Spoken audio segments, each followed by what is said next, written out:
नमस्कार, कैसे हैं आप लोग। मेरा नाम राज है। कोऑपरेटिव सोसाइटीज के एक्ट, बायलॉज, रूल्स, रेगुलेशंस वगैरह हम डिस्कस किया करते हैं। कई सारे लोगों को ऐसा डाउट रहता है जब सोसाइटी में इलेक्शन वगैरह तो हो जाता है, कई सारे इंस्टेंसेस में ऐसा भी हो सकता है कि इलेक्शन के बाद में काफी टाइम बाद डिस्प्यूट्स भी हो जाए या फिर वोटिंग को लेके कोई प्रॉब्लम्स हो जाए और वोटिंग सही हुआ नहीं हुआ या कोई भी और एडमिनिस्ट्रेटिव रीजंस हो सकते हैं। तो ये जो बैलेट पेपर्स हैं, ये बैलेट पेपर्स को कितने दिन रखना होता है, पहले तो समझिए कि जो ऑफिसर्स हैं उसमें कौन कौन ऑफिसर्स रहेंगे। ठीक है, तो रिटर्निंग ऑफिसर तो रहेंगे उस सोसाइटी के इलेक्शन के लिए, प्रिजाइडिंग ऑफिसर भी रहेंगे, पोलिंग ऑफिसर्स भी रहेंगे और सबसे ऊपर फिर रहेगा स्टेट कोऑपरेटिव इलेक्शन अथॉरिटी।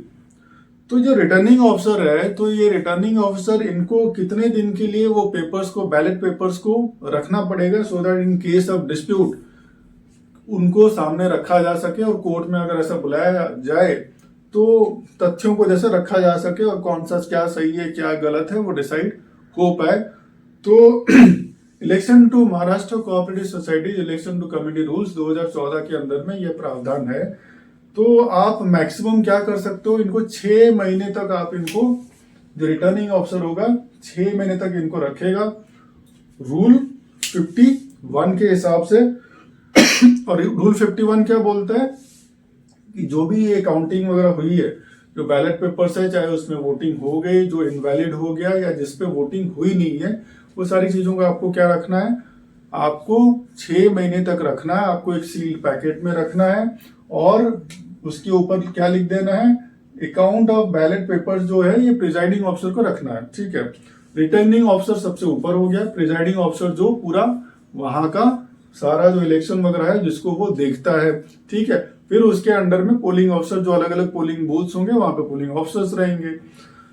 तो ये जो फॉर्म है E15 के हिसाब से इनको क्या मेंटेन करना पड़ेगा, बैलेट पेपर का जो अकाउंट है वो मेंटेन करना पड़ेगा कि कितने क्या आ गए, कितने वोटिंग हो गए, कितने इनवैलिड हो गए एक्सेट्रा वगैरह, वो सब उसमें मेंटेन करना पड़ेगा। और उस पैकेट के अंदर इनको डाल देना है, किसको, प्रिजाइडिंग ऑफिसर को डाल देना है और रिटर्निंग ऑफिसर को ये सारी चीजों को 6 महीने तक रखना है। और जिस पैकेट के ऊपर में आपको क्या लिख देना है कि बैलेट पेपर अकाउंट लिख देना है।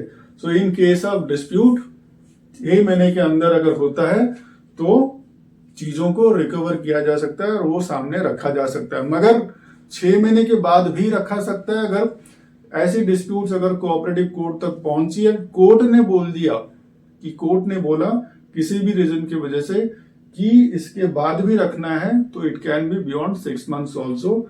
सो in case of election dispute as directed by the court, 6 महीने से ज्यादा भी रख सकते हैं, कितना रख सकते हैं इसका कुछ लिखा नहीं है। सो ऐसे ही कोऑपरेटिव सोसाइटीज के एक्ट, बायलॉज, रूल्स, रेगुलेशंस वगैरह जानने के लिए और छोटी छोटी बेसिक चीजों को भी हम डिस्कस किया करते हैं। साथ में आप जुड़े रहिए। आप सबका बहुत सारा धन्यवाद।